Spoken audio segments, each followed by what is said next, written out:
Sebenarnya apa sih Bang MBTI itu? Apakah tes MBTI ini tuh valid nggak sih sebenarnya dalam menilai psikologi orang gitu? Ya, jadi MBTI ini adalah suatu inventory yang untuk melihat bagaimana kecenderungan kita dalam menghadapi dunia luar dan dalam bertindak, dalam mengambil keputusan. MBTI itu sendiri adalah singkatan ya dari The Myers-Briggs Type Indicator yang dikembangkan sudah sejak 60 tahun yang lalu ya, research dan development-nya juga sudah lama, dan hampir setiap tahun 2 juta orang mengambil MBTI baik online maupun offline.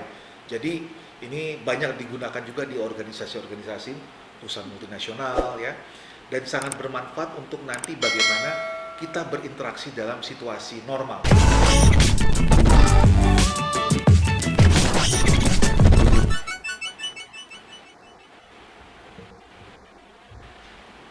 Halo, kembali lagi bersama saya Muzakir Haitami di Leadership Toolbox bersama Ronald Tuhatu, seorang psikolog organisasi dan konsultan sumber daya manusia.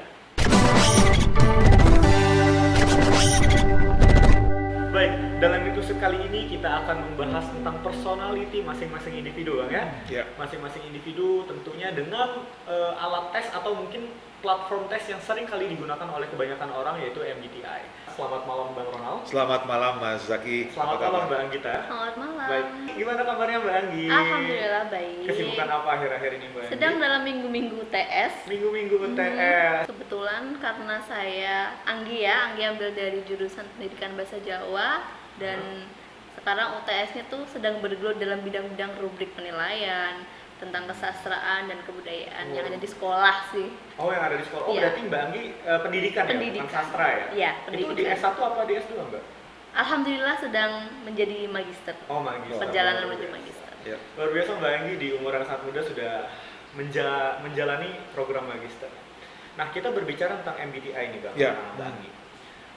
Sebenarnya apa sih Bang MBTI itu? Apakah tes MBTI ini tuh valid nggak sih sebenarnya dalam menilai psikologi orang gitu? Ya, jadi MBTI ini adalah suatu inventory yang untuk melihat bagaimana kecenderungan kita dalam menghadapi dunia luar dan dalam bertindak, dalam mengambil keputusan.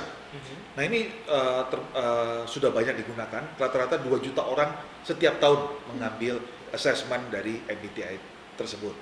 MBTI itu sendiri adalah singkatan ya dari The Myers-Briggs Type Indicator yang dikembangkan sudah sejak 60 tahun yang lalu ya, research dan development-nya juga sudah lama. Jadi ini banyak digunakan juga di organisasi-organisasi perusahaan multinasional ya, dan sangat bermanfaat untuk nanti bagaimana kita berinteraksi dalam situasi normal.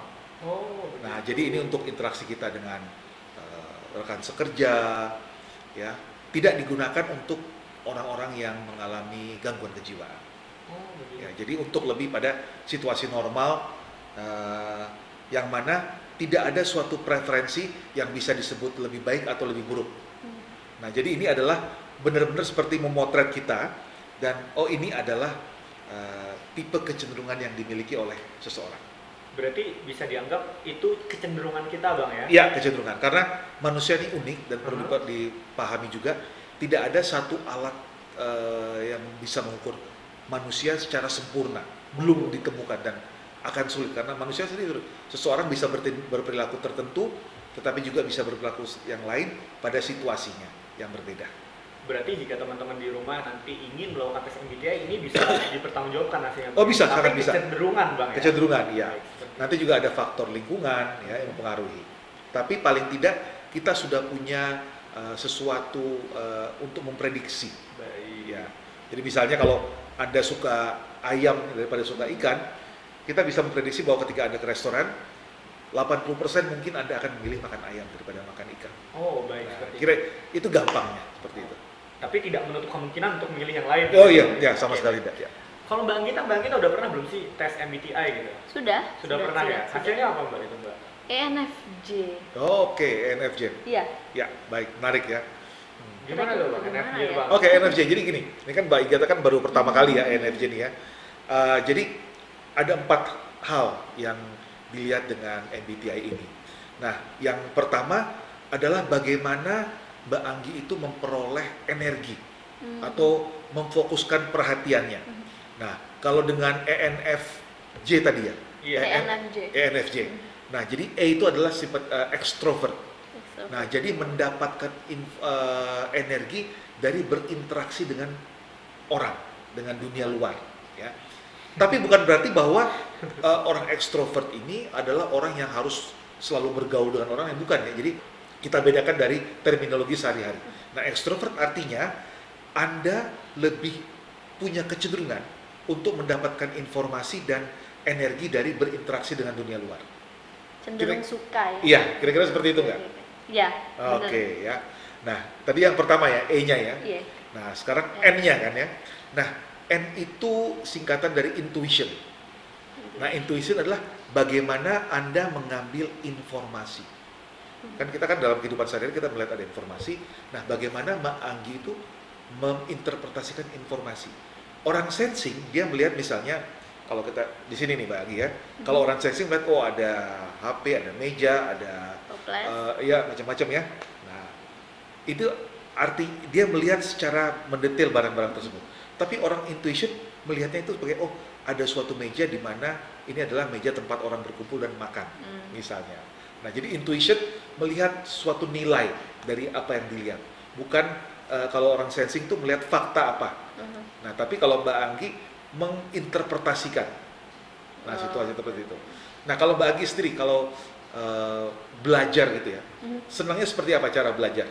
Saya cenderung lebih senang belajar yang audio dan visual. Jadi Audio dan nggak visual, cuma oke. audio saja ataupun visual aja sih. Oke, jadi kombinasi antara audio Ya. dan visual. Nah, ketika melihat suatu informasi, bagaimana cara Mbak Anggi menerjemahkan? Dengan dasar basic dari Anggi sendiri gitu. Jadi itu Anggi interpretasikan dengan bahasa Anggi sendiri sepamahaman Anggi gitu. Nggak Oke. yang melulu tentang hal itu langsung sakot gitu loh. Ya, oke. Ya, jadi kamu mencoba mencari makna dari apa yang ada betul. informasi Maaf, tersebut. bahasanya sedikit campur aduk pakai bahasa Jawa ya. Karena memang Iya, belajarnya dari dari sastra bahasa Jawa. Jawa. Oke. Jiwanya jiwa orang Orang Jawa Jawa. ya Iya. Mbak kita ya, luar biasa. Oke, tadi EN, yang ketiga F ya. F itu bagaimana Anggi memproses atau mengambil keputusan. Oke. Nah, itu ada dua. F itu feeling. Jadi T thinking dan feeling. Tapi ini bukan perasaan, bukan arti dalam romantisme, bukan ya. Baper ya? Bukan. Sama sekali di luar baper. Feeling artinya melihat informasi itu dan apa maknanya. Oke. Nah, jadi tidak hanya kalau orang thinking itu mengambil keputusan berdasarkan data, fakta. Nah, tetapi kalau Anggi melihat nilai. Nah, jadi misalnya nih Mas Zaki nih ya, kalau Mbak Anggi jadi hakim nih ya, ada orang yang mencuri. Nah, kalau secara logika thinking, oh dia mencuri, dihukum 3 tahun. Tapi Mbak Anggi akan menanyakan, kenapa dia mencuri? Betul. Oh, dia mencuri ayam karena anaknya kelaparan, dia tidak punya apa-apa. Nah, jadi melihat dari value tertentu. Kira-kira seperti itu nggak? Iya, betul. Nah, melihat bukan hanya melihat fakta yang ada, tapi melihat maknanya apa. Latar belakang dia melakukan hal itu apa? Exactly. Jadi teman-teman yang menggunakan apa tadi Bang? F Bang? Feeling ya, Iya. feeling dan thinking ya, ada Iya. dua sini ya. Iya. Jadi teman-teman yang menggunakan feeling itu mereka lebih memilih untuk melihat apa di Iya, balik maknanya. sesuatu. Di balik. Ya. Jadi mungkin kalau teman-teman yang di rumah merasakan dirinya tuh melihat sesuatu itu tidak hanya dari apa yang terjadi Fakta. di depan, tapi juga mencari tahu apa sih yang menyebabkan ini terjadi. Berarti itu adalah kategori feeling, Feeling, ya, ya, betul. Nah, mungkin Kecenderungannya teman-teman di ya, rumah, kecenderungannya. mungkin teman-teman di rumah bisa tuh, kira-kira aku feeling atau thinking nih, Iya. gitu. Dari hal-hal sederhana seperti itu Bang ya. Oke. Berarti tidak mematok tentang gender ya biasanya. Oh, kan nggak ada kalau- hubungannya sama gender ya. Oh, Ya karena oke. kalau bahasa sehari-hari feeling kan perempuan. Iya, betul. Iya, Thinking betul. laki-laki ya, enggak. Makanya ini kita harus tahu kalau MBTI menggunakan definisi yang sama untuk pria dan wanita. Oke. Sehingga kita akan lebih mudah untuk menggunakan itu dalam situ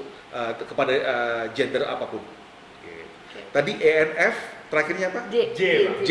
Nah, J itu adalah bagaimana gaya hidup dari Mbak Anggi. Oke. Nah, gaya hidup itu bukan berarti yang hedonisme, bukan. Dia lifestyle ya, melihat dalam kehidupan dunia. J itu adalah judging, JOJUDGIN. Nah, judging dan perceiving. Nah, saya mau tanya, Mbak Anggi bulan depan mau ngapain?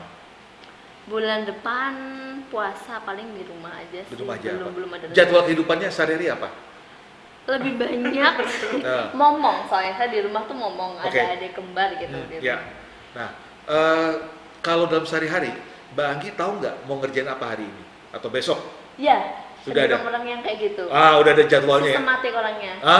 Itu orang judging. Oh. Orang judging itu mereka tahu saya mau ngapain hari besok. Iya. Kalau orang Persifik, kebetulan saya orang Persifik. Besok ya kita lihat besok. Oke.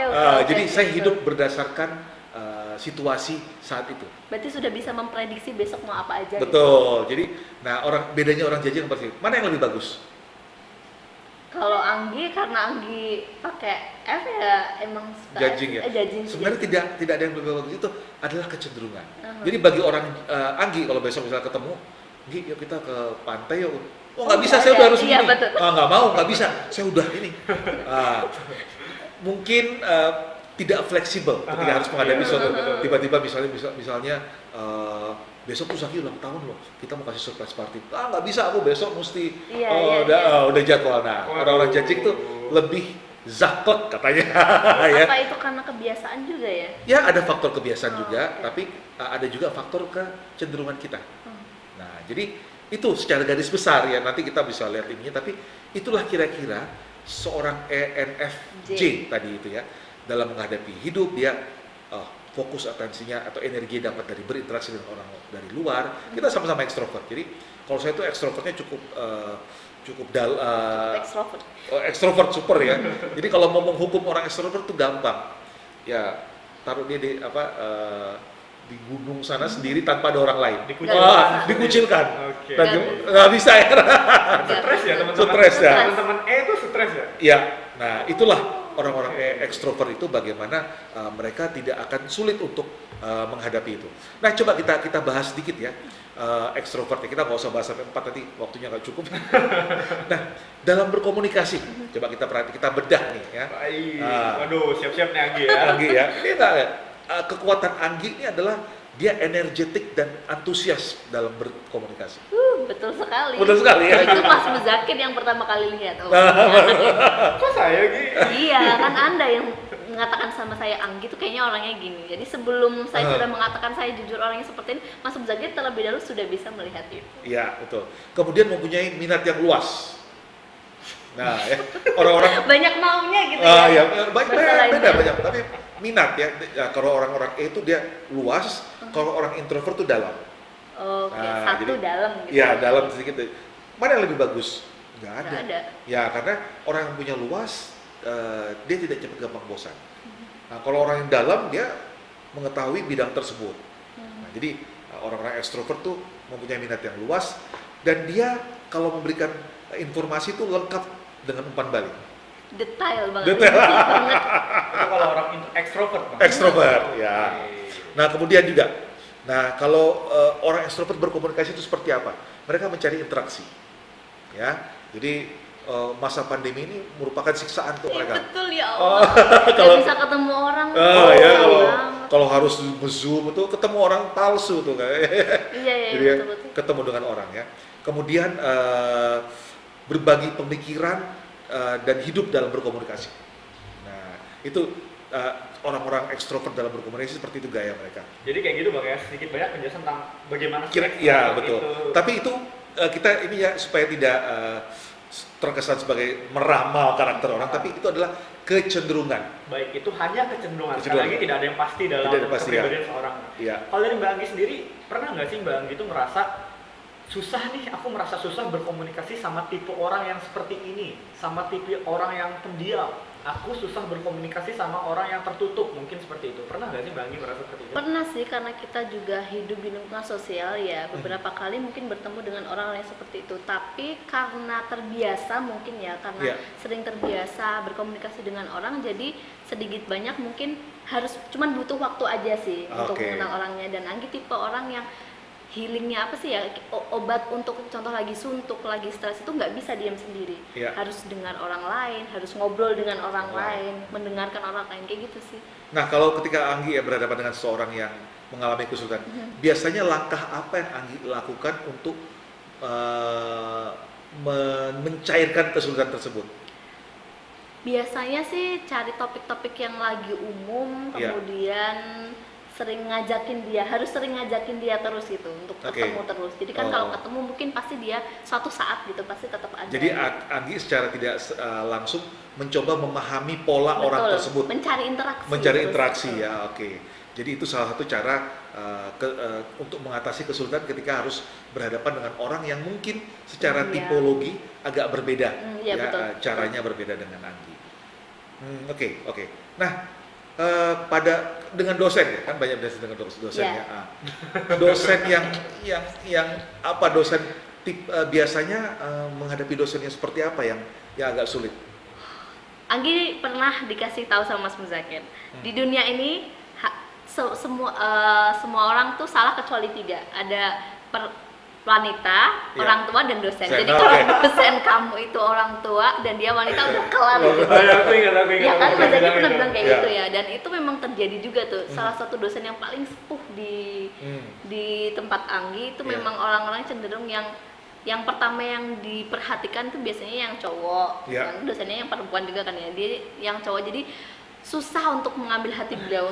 Pada semester awal paling nilainya juga aduh dapat B- itu udah seneng banget gitu kan. Tapi lama kelamaan Anggi itu tipe yang nggak ngoyo untuk bilang ini loh Anggi gitu. Ada waktunya sendiri, ada kesempatannya tuh yang selalu Anggi pakai gitu loh. Jadi biar nunjukin ke dosen-dosen yang Anggi pengen tunjukin itu kok Anggi tuh punya kemampuan yang lain gitu. Nah, karena beliau sering ketemu sama Anggi, sering tahu Anggi kayak gimana, jadinya di kelas sedikit cair. Oh ini loh karena sering ketemu sama Anggi kayak gini, jadi sedikit diprioritasin seperti itu sih. Nah sekarang kalau nih ya kan Anggi sudah tahu nih sekarang tipenya ENFJ tadi ya. ENFJ. Nah dengan pemahaman diri Anggi, kalau harus berhadapan dengan orang, apa yang sekarang akan Anggi lakukan berbeda? Berhadapan dengan orang yang seperti apa dulu? Maksud gini, kan sekarang Anggi udah tahu tipe Anggi adalah ENFJ. Orangnya extrovert, intuition, feeling dan judging. Nah, dengan mempunyai paradigma seperti itu, punya gambaran seperti itu, ketika harus berhadapan dengan orang lain, apa yang sekarang akan Anggi lakukan berbeda? Nyairin suasana aja sih, selalu ngajakin ngobrol. Interaksi Anggi lebih ke senang kalau ditanggepin gitu loh. Jadi selalu mencari interaksi di situ sih kalau selalu mencari interaksi ya. Nah, jadi apakah dengan pemahaman terhadap diri sendiri itu Anggi akan bisa lebih memahami orang lain? Mungkin, tapi tidak selalu juga kan. Kadang kan hanya butuh waktu sebenarnya. Semua tuh time heals everything sih. Jadi mungkin waktu aja ya. Jadi waktu memang sangat penting bagi Anggi untuk bisa berkomunikasi dengan orang lain. Karena waktu itu akan membentuk interaksi kita nantinya. Nah dari interaksi itu bisa dicari celah ya, mungkin orangnya seperti apa dan gimana gitu cara menghadapi. Dan ini juga emang cukup konsisten dengan bahwa Anggi menyukai interaksi dengan orang. Jadi interaksi dalam waktu lama itu merupakan sesuatu menyenangkan untuk dia karena dia bisa memahami orang lain tersebut, lawan bicaranya atau partner interaksinya tersebut. Dan itu juga merupakan kecenderungan dari Anggita sendiri ya? Gitu ya. Kecenderungan untuk membina hubungan dengan orang. Jadi tidak langsung putus asa ketika wah ini agak susah nih menghadapi orang ini. Nah, cuek nih orangnya nih. Gitu. Ya udah waktu itu udah. Nah itu tipe-tipe orang ekstrovert akan senang untuk menggali komunikasi yang lebih baik dengan orang lain, mencoba memahami pola pikir orang lain. Lalu misalnya nih, Anggi dalam keseharian Anggi merasa nggak sih, kan tadi udah dijelaskan nih ENFJ apa aja, itu relate nggak sih? Itu berhubungan nggak sih, terkait nggak sih dengan kehidupan Anggi? Iya, bener sih. Anggi kan selama ini seandainya tahu pun ENFJ tuh nggak tahu makna mendalamnya apa gitu. Mencoba untuk mencari tahu pun juga mungkin kan Anggi tipe orang yang audiovisual, jadi kalau cuma membaca, tadi kan sudah dibilang masih kurang juga ya. Ya untung ini tadi kebetulan sekali. Kebetulan atau gimana ya? Ya, oke. Nah, jadi juga nanti ketika kita harus memimpin suatu tim ya berinteraksi, kita dengan pemahaman terhadap tipe kita akan lebih bisa pertama kita memahami bahwa orang lain itu tidak sama semua dengan kita. Orang tuh punya kecenderungan masing-masing. Itu akan membuat kita lebih bisa apa ya kalau dalam bahasa Jawa itu apa? Momong. Bukan ya momong juga ya bener ya momong. Demenake biasanya di ya, ada. Lebih sadar diri apa bahasa? Mawas diri. Lebih mawas diri. Jadi kalau kita tahu bahwa kalau kita berbicara misalnya Anggi ini kan kalau berbicara cenderung mendominasi nantinya karena nah, ketika berhadapan dengan orang yang berbeda gaya, mungkin kita bisa menahan diri. Betul. Kasih orang tuh kesempatan untuk bicara. Jadi ketika bicara dengan orang introvert, ketika orang itu diam ya, ekstrovert atau introvert misalnya nih ya, bukan berarti bahwa dia tidak memperhatikan kita. Oh, dia sedang berpikir dalam diri dia. Nah, jadi kasih orang itu waktu untuk berpikir. Nah, jadi itulah manfaat dari kita mengikuti MBTI ini. Kita bisa mengenal diri kita sendiri, dan juga kita nanti bisa ketika berhadapan dengan orang lain, kita bisa tahu, oh bagaimana dengan orang yang berbeda. Ini ada masalah perbedaan gaya, bukan substansi. Kira-kira seperti itu. Berarti itu bisa disimpulkan bahwa memang tidak ada yang lebih baik dari satu sifat. Betul. Satu apa nih Mas? Satu karakter ya Bang? Karakter, satu tipologi, kecenderungan ya, tipologi, dengan tipologi lainnya itu tidak ada apa yang satu yang lebih baik, ini lebih ya. baik daripada ini. Contoh lah judging tadi kan, cara Anggi menghadapi kehidupan sehari-hari. Misalnya Anggi, wah hari ini saya udah jelas jam 8 mau ngapain, jam 12 mau ngapain ya. Tapi kalau udah hari Sabtu Minggu mungkin kan nggak perlu, ya, lebih relax lah. Nah, oh jadi kalau tiba-tiba Mas Zaki ngajak, oh kita jalan ke sini, ya ada ikut aja. Ini kalau Sabtu Minggu, oke deh. Sabtu Minggu, kalau Sabtu Minggu aja. Kalau hari biasa karena harus ada deadline tugas, betul. deadline ini, nah jadi itu manfaatnya dari kita mengambil MBTI itu, kita bisa dapat memahami gaya kita, dan kita juga dapat bisa lebih memahami orang lain. Baik. Lalu begini Bang Rono, kan tadi Ya. kan kita sudah membicarakan tentang tipologi khususnya di Anggita ya, di Ya. Anggita, tentang ENFJ dan lain sebagainya. Lalu apakah tipologi ini dipengaruhi oleh lingkungan juga Bang?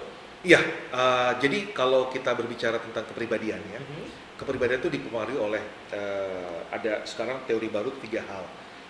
Genetik, ya, jadi kita turunan dari orang tua kita, dari nenek moyang kita. Terus lingkungan artinya interaksi kita dengan dunia sekitar. Dan ketiga, kesempatan.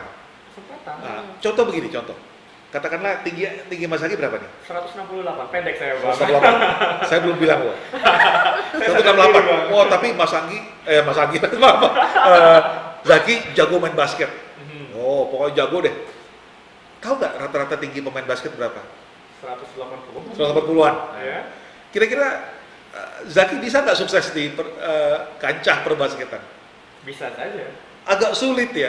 Maksudnya ya Bisa. tetap kamu akan kalah dengan orang yang tinggi 180 dengan kemampuan yang sama. Oh baik. Nah jadi kadang-kadang kita tidak bisa melawan gen. Ya gitu. Oh, keadaan Bang. Keadaannya itu udah pemberian kamu, maaf ya kamu 160. Kalau main basket itu 180, yang di Amerika sampai 190 ya. Nah, sampai 2 meter. Nah, jadi 5 kali lu usaha kamu pun akan kalah dengan orang yang sama. Nah, jadi itu. Jadi pemahaman kita dengan memakai tadi kepribadian ini, pengaruhnya adalah dari gen, dari pola asuh orang tua, lingkungan, dan juga dari kesempatan. Tinggi, terus jago basket, tapi tinggalnya di pegunungan, nggak pernah ketemu dengan basket, nggak ada opportunity, kesempatan, nggak bisa juga. Nah, 3 faktor itu berpengaruh terhadap bagaimana kepribadian kita. Nah, jadi gen kita dari orang tua ya, mungkin apakah orang tuanya juga ekstrovert atau yang lebih dominan ekstrovert atau introvert.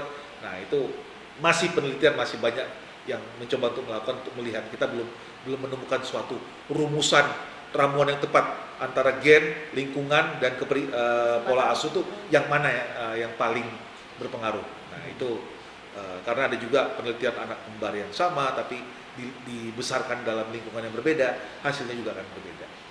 Nah, jadi lingkungan berpengaruh. Lingkungan berpengaruh ya, kemudian kesempatan juga. Nah ini kan kayak bagi dari S1 langsung ada kesempatan langsung S2. Nah itu kan juga kesempatan. Nah, dan itu juga membentuk pola pikir, membentuk kepribadian yang sendiri Bang. Betul. Seperti itu. Baik, luar biasa. Semoga Mbak Anggi dengan nanti Mbak Anggi bisa baca sendiri ya di NFJ-nya bisa melihat apa, dan itu semoga menjadi semacam acuan ya. Tapi itu bukan sesuatu yang pasti gitu. Tapi bisa paling tidak juga bisa berubah, bukan berubah tapi bisa kita menyesuaikan dengan lingkungan. Gitu. Jadi misalnya tadi kan, Mas Zaki berhubung dia ulang tahun, ya udah deh jadwal saya hari ini agak saya rubah sedikit karena dia senior saya ini, kalau nggak saya repot nanti. Nah, gitu ya. Jadi kita harus bisa fleksibel juga memperhatikan seperti itu. Ya. Oke, seperti Seperti itu Bang ya. Ya. Jadi ya. memang kecenderungan pada masing-masing orang itu tidak dapat ditentukan mana yang lebih baik, mana yang Betul, lebih... semuanya ada situasional tergantung bagaimana. Tetapi bagaimana kita bisa mengantisipasi sesuatu Situasi. pemahaman. Karena kan kalau kita bilang emotional intelligence semua selalu berdasarkan pada kenali diri Anda sendiri. Ya, kalau kita bisa mengenali diri kita, baru kita bisa menghadapi dunia luar. Selalu. Nah, apa alatnya? Salah satunya adalah MBTI. Mengenali diri sendiri itu Kenali penting, diri. Bang. Oh, sangat penting.